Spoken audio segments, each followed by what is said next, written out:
Hello and welcome to the podcast by Assets of Prakashan. Today we are again joined by Mr. Palto Datta sir for his another incredible project and his latest release on Civilization in Exile. So hello and welcome, sir. Thank you. So, sir, starting off, I want to know the inspiration behind it. What was the inspiration and what really inspired you to write this, and why do you think this book feels the right thing on the right time? And we can say that. So, Gina, what is happening now around the world? That is the inspiration itself, isn't it? Think about what is Yeah, happening in India. Think about what is happening in Spain. Think about what is happening in UK now. So, all these are contributing to the inspirations. So, if you look at it, this book is front of me. This is the culmination of 8 years of my reflections, research, travel, and dialogue with the various people across different countries. Um, I met with many people, that Indians, Bengalis, the Nepalese, the Moroccan, Ghanaian, Nigerians, while I'm traveling or while I'm in the UK. So during my living in the UK since 1989, I repeatedly noticed something very interesting. Think about the prior to 1990s and after 1990s. After 1990s, for the last um, 3.5 decades, the way it's unfold is the enormous, that the many things we could not absorb. Many people yeah, had achieved one side economic success, yeah, but same time, they quietly struggled with one of the most important the elements of individual, that is the identity, belonging, and cultural continuity. that's it. We are living in a world, it's a very chaotic world, a very VUCA world, very volatile, very uncertain. Just day before yesterday, you could see the 50,000 swamp of Yeah, migrants, that entered into Spain.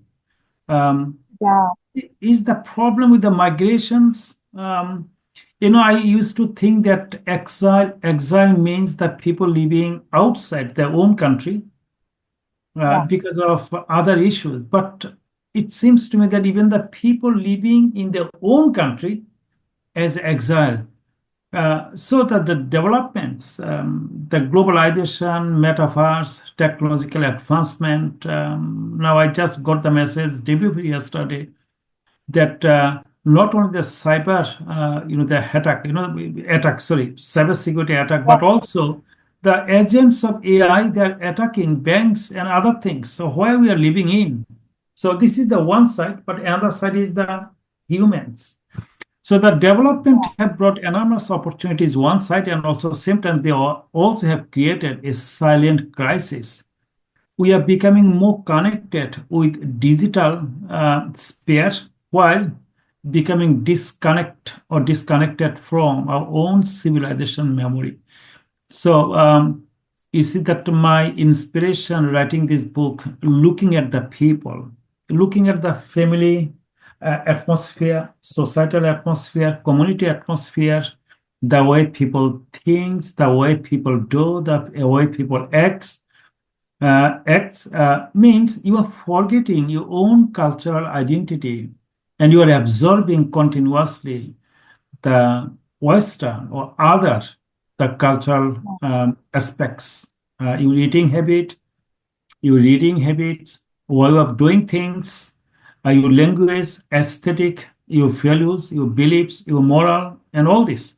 So I think all this attributed to my thought process and inspired me to write something special looking at the current generation. You know that you can't say anything against these generations. I'm not blaming everyone. It's my own practical knowledge and experience. Being a teacher, when I ask my student which book you are reading nowadays, or this week, or this month, believe me, this is the true facts. None of my students are reading books nowadays. 99% young generations, they don't read books. So their books, their greatest friend is the mobile, the Facebook, the social media, and so on. You ask them any questions in the class, immediately they don't think, they look at their mobile. This is a Yeah, huge crisis, what we are doing. I think this book inspired me by looking at my classroom, looking at the young generation, looking at what is happening in media and so on. absolutely, sir. And sir, the title itself is very powerful. What does the phrase civilization in exile mean to you? And what message do you want your readers to take away from it? You know that there are number of civilization. Think about the Greek civilization, think about the Harappa civilization, think about Indian civilization. You know that few years back, one of the most important, inspiring questions actually I put forward when I looked, because it is not the festival that you are attending. Even you are attending a Mm. birthday party, wedding party, anniversary party, whatever it is, and you will see different types of things are happening. It's not like 40, 50 years back. So I felt that this was the right time to ask an important question, and that was, can a civilization survive? So I'll come back later on. What does it mean, civilization? But can a civilization survive if it loses its cultural consciousness? So I'm talking about the cultures. Culture means the combination of many things. Is looking at your attitude, values, beliefs. You know that the language, aesthetic, and so on. Even Yes, why sir. becoming materially successful. So I mean, I can see that everyone, even every students, every parents, they are looking their children to be successful, but not morally, but Yeah, financially. All these big universities, Harvard, MIT, you know, that Oxford, Cambridge, they are teaching, we all are teaching what? We are teaching, our teaching approach is so narrow that how you can become or build up the skills. The skills will ensure you to get a best job with a fat salary, so you become most successful financially. But then we never ever teach students how they become a human with character, the morally fit human. So for me, civilization in exile is not about people living outside their homeland. You know, I've been living in the UK since 1989, since when I go back to my home country, Bangladesh. I see yeah, many people, it seems to me they're living not in Bangladesh, they're living in outside. Why? Their eating habit completely change. Many young generations, they don't know how to cook. They know how to buy yeah, fast food.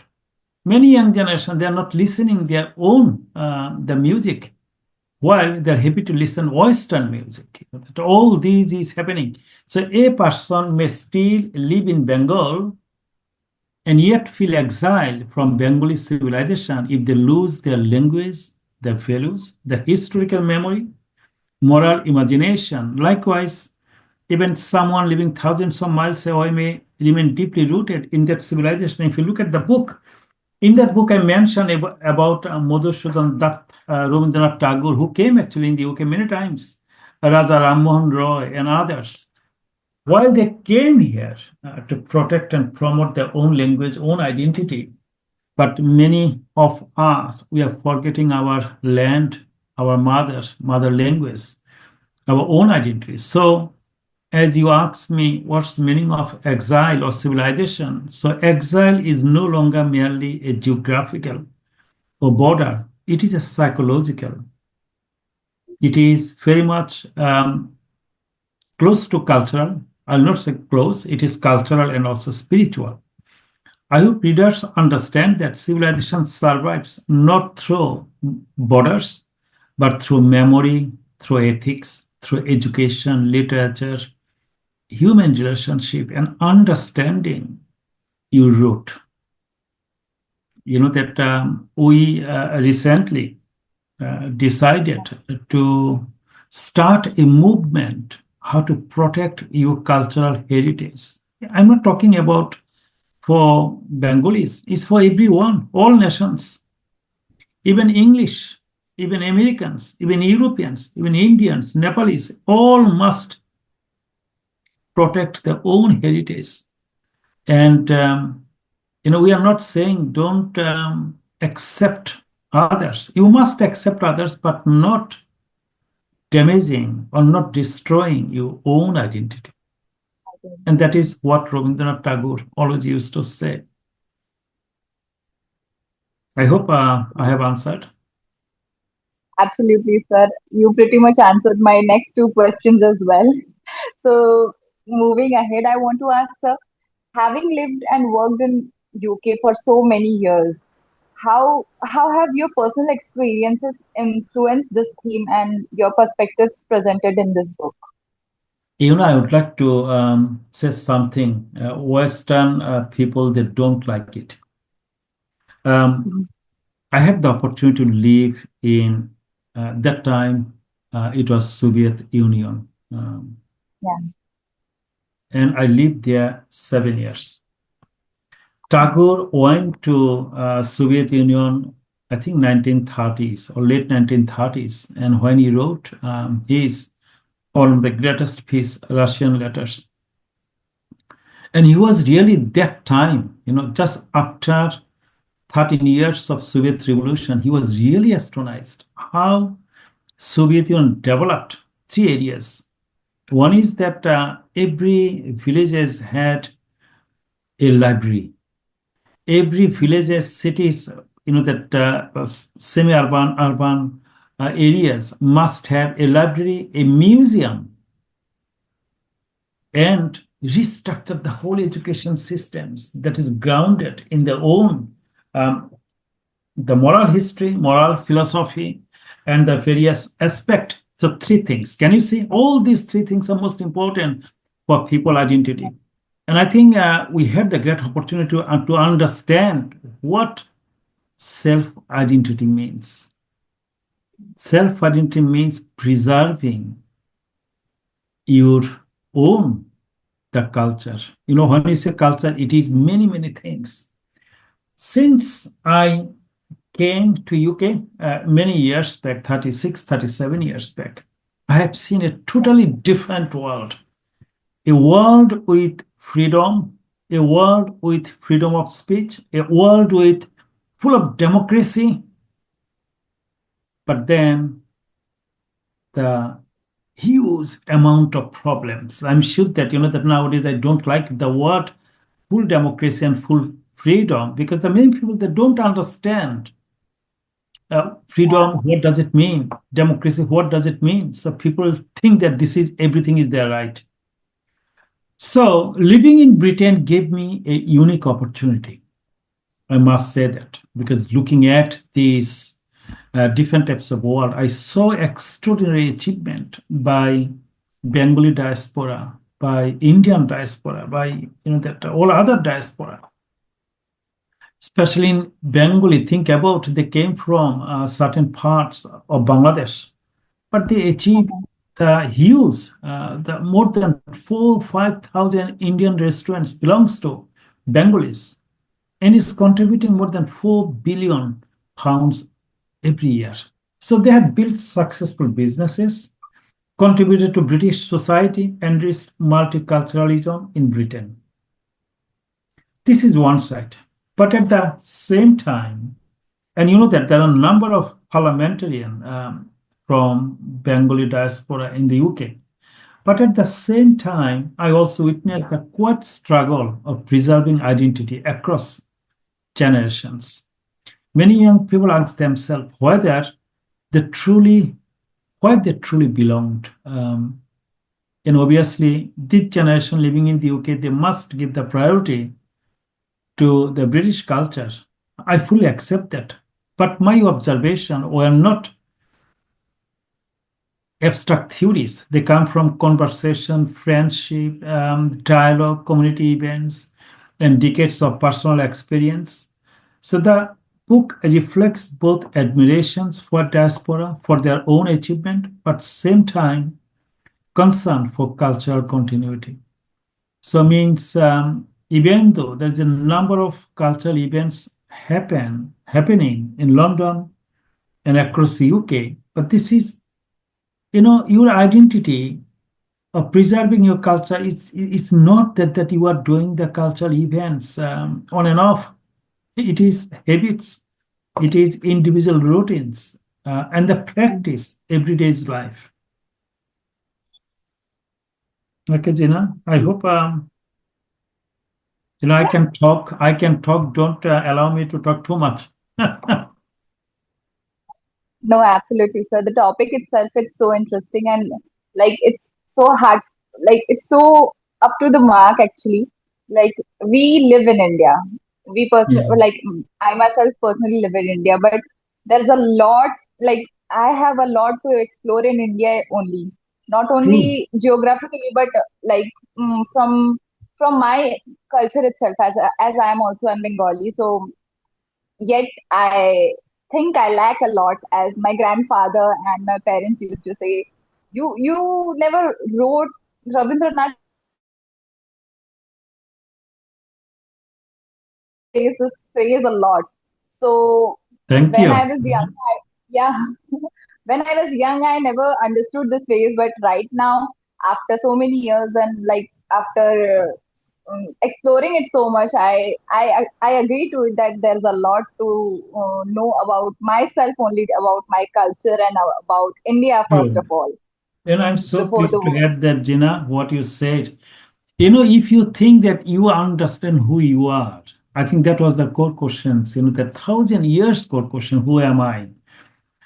Although this is derived from religious school of thought. So if you think who you are and you understand who you are and you preserve your own identity, means the moral character with the good values, then it does mean that you respect order. Whatever angriness you have, you cannot become so angry and use bad words to the older, because that is not your identity. And I'm just observing what is happening around the world, in Bangladesh, in Nepal, in India, and many parts of the world. How young generations, they forget their own identity and what they say, the type of actions they have done or they are doing, shows the civilization is collapsing. The self-identity is collapsing. And this is happening because we are confused. We don't know what we should do. And the world is becoming as the platform for confusions. And that is intentional by Sa. So what you said, I'm so pleased to hear that. Absolutely, sir. So moving ahead with my next question, the book discusses migration, globalization, and modern identity. Do you believe it is possible to embrace global opportunities without losing one's cultural roots? Oh, of course. Of course. That I've seen many people. I would like to give a tragic example. Madhusudan Dutt. He was a great, powerful poet from a Mhm. rich family, and he educated in the English atmosphere. That in Calcutta, then moving to Madras, because he Yeah, wanted, his aspiration was to write in English and become famous. Think about the Meghnad Bodh. Who wrote it? Madhusudan is just such a powerful. And he came England, but the society, he absorbed the English society's elements, but society didn't accept him and he failed. yeah, Let me not tell the story. He completely failed. And that was a tragic of a great poet. And he realized that his happiness, his success, everything is actually rooted within his culture. And then he went back, who actually one time include become a Christian and include the word Michael. Then mhm, before his death, he removed the word Michael. So this is the greatest example that your identity belongs to you.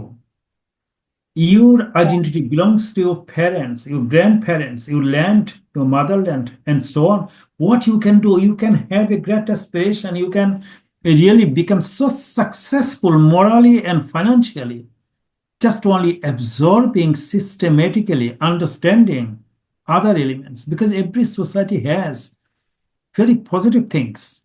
So I yeah, absolutely believe that, and Rabindranath Tagore, he clearly stated, that yeah, absorb your own identity, but then acquire, learn yeah, new things from other cultures. So I completely believe, globalization, you cannot avoid it.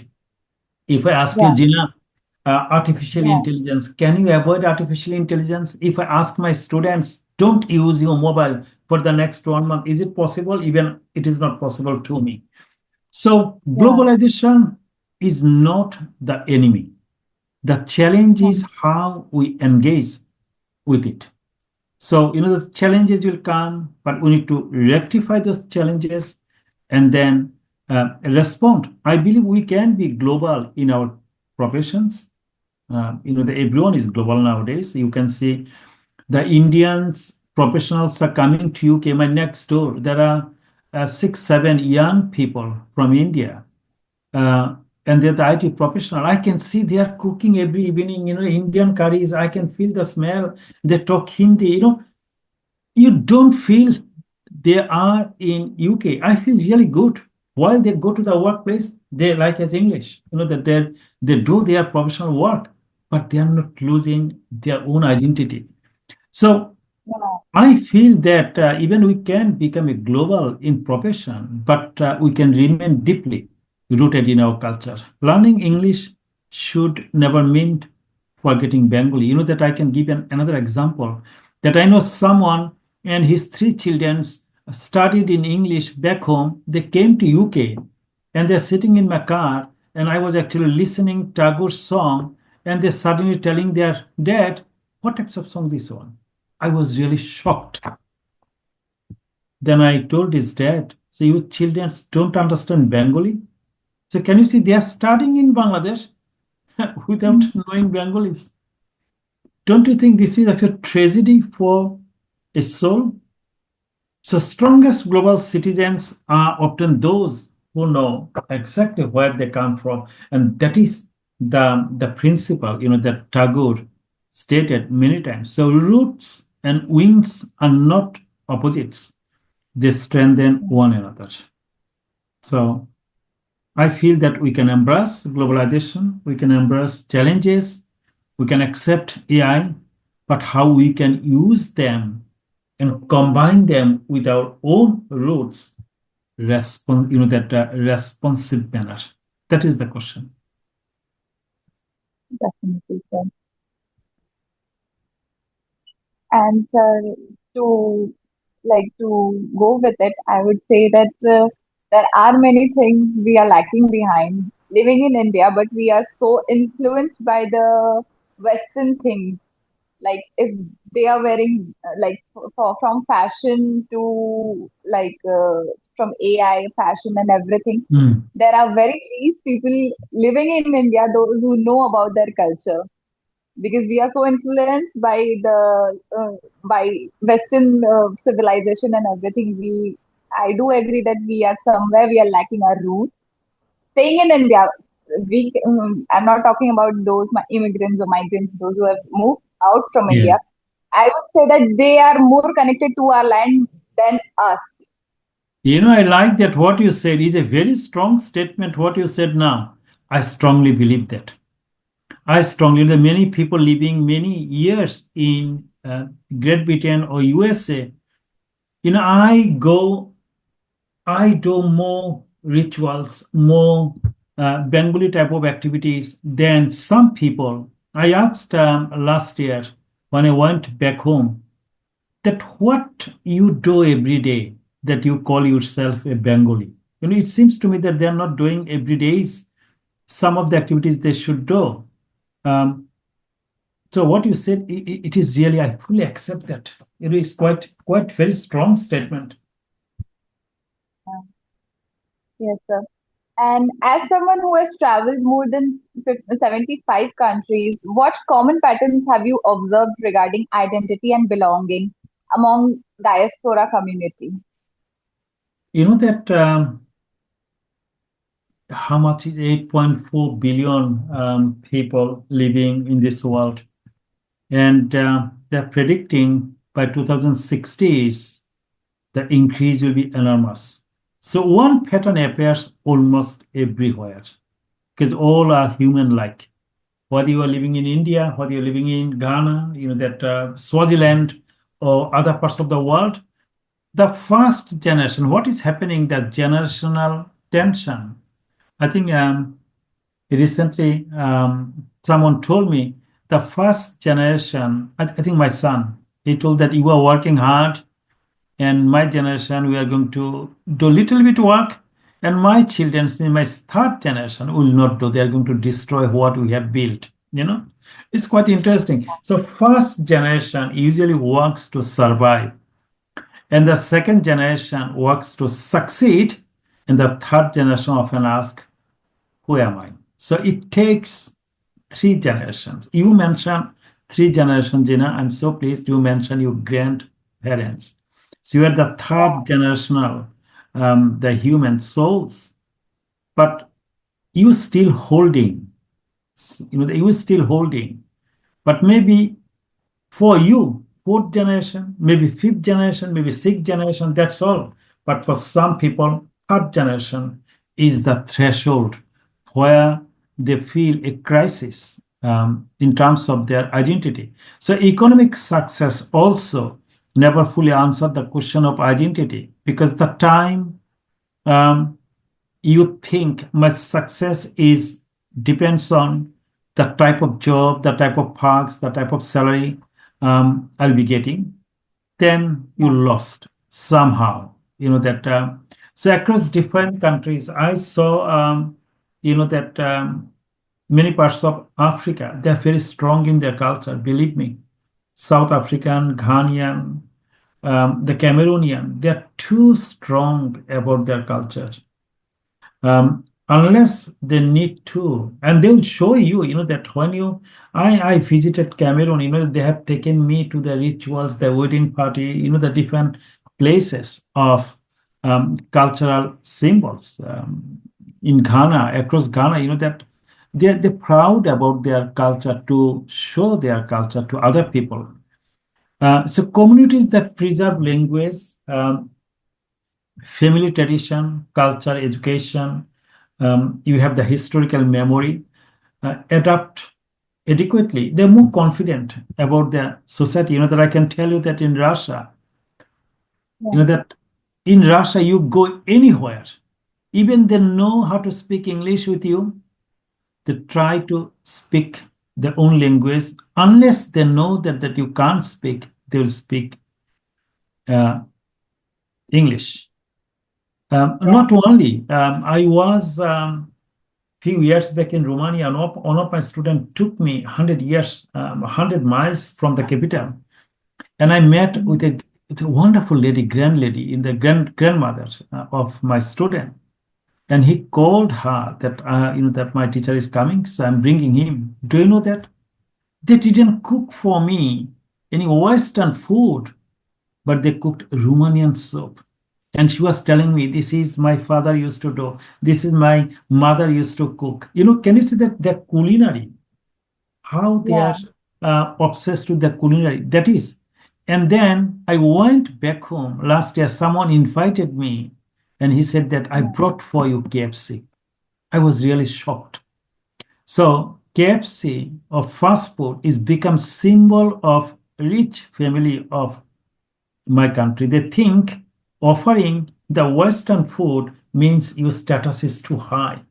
That is the problem. So I saw that many parts of the world, um, the some culture, the people, that more observing their cultural roots, while other cultures more inclining to the Western culture. But at the end of the day, that as I yeah, said, this is the three generational issues. One generation will work hard, second generation will become successful, third generation will lose everything. Or they'll ask a serious series of questions: what I'm doing? I'm confused or not? Yeah, absolutely, sir. And so, who do you believe will connect mostly and very deeply with civilization in exile? And is that primarily for Bengali diaspora, or does it speak to a broader global audience? The civilization in exile. Now, this book I have given a subheading, if you look at this, Bengali Belonging, in that sense, to reflect my articles. This book has 25 articles, and all these articles are published in newspaper over the last 8 years.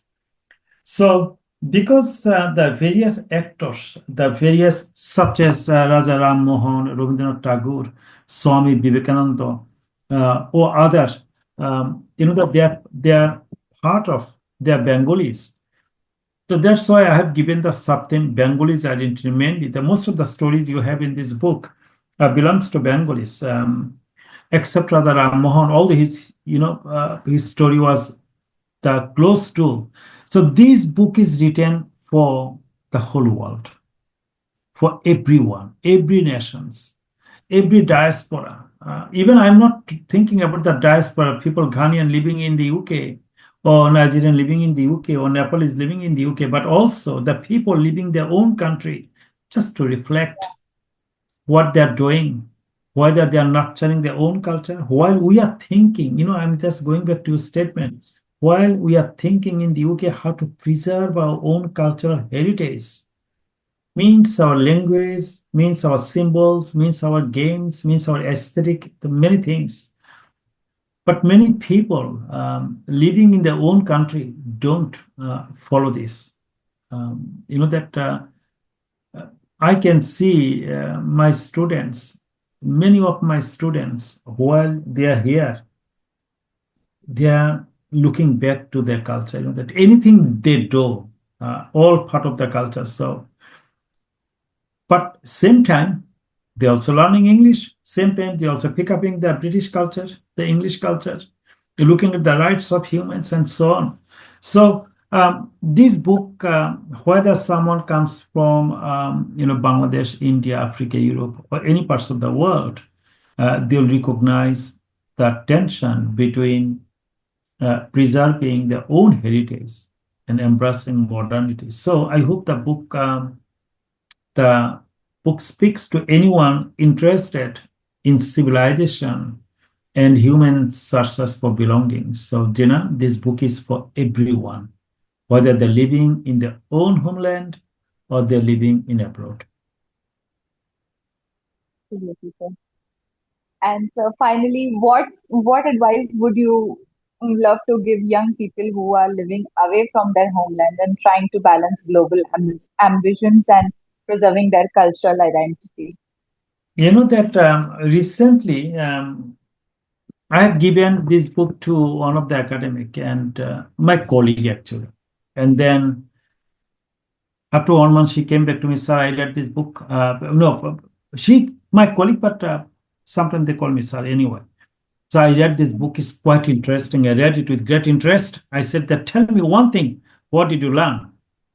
Um, and she said one thing, I'm just picking that one thing. She said, sir, I realized that civilization survives only through a remembrance, that through remembering what you had, through your memory and your actions. Can you say, she said, go back to your past and apply now while embracing modernity. So I hope the readers understand one simple truth, that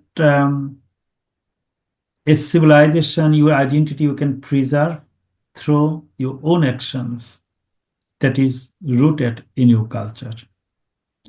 I also say that economic success is most, because think about the parents sending their children to get the best education so that they can become successful economically. Yeah, And also technological progress matter. You must embrace, that all this Facebook, social media, AI, metaverse, whatever it is. Yeah. But all parents, all children, all teachers, all policymakers, the government must think on top of those, and that is that without moral values, cultural memories, memory education, humanity, and character, no one can sustain, or no civilization can sustain. Even individual cannot sustain. You can say what's the big multinationals are collapsing because of um, immoral, that the management CEOs what they're doing, forgetting their, once you understand your root, your identity, you will become more moral. And that is my belief. So our greatest responsibility is not simply to inherit our civilization, but to renew it for future generations. So, Gina, one thing, everyone. So everyone means everyone, including the governments. Everyone should understand. One side, we must have success in terms of money, success in terms of technology. We must embrace the globalization. We must embrace everything. But at the same time, we must make sure our values, our culture, education, humanity must stay with us. And then only, once you combine these two things together, very nicely harmonious way, only then you can say I can survive much better way. Okay, sir. So thank you so much, sir, for joining me today and talking about the reality the world is facing today. And thank you. So I would like to thank you personally to connect me with my roots and with my culture a little better. And thank you so much. You are the people who are actually preserving the culture, I would say. I would like to thank my grandparents and my parents to teach me the cultural values. Staying in India actually, because that's more concerning more than UK. Because, sir, being in UK, you are more connected to your land than I am, truly speaking. So thank you so much, sir, for giving me a reason to go and read the history once again and to know about myself and my culture a little better. Thank you, Gina. Thank you. Thank you. Looking forward to meeting you all in Raipur. Absolutely, sir. It's our Thank you. honor to have you here as well. Thank you, sir, and have a good day. Thank you. Bye. Bye.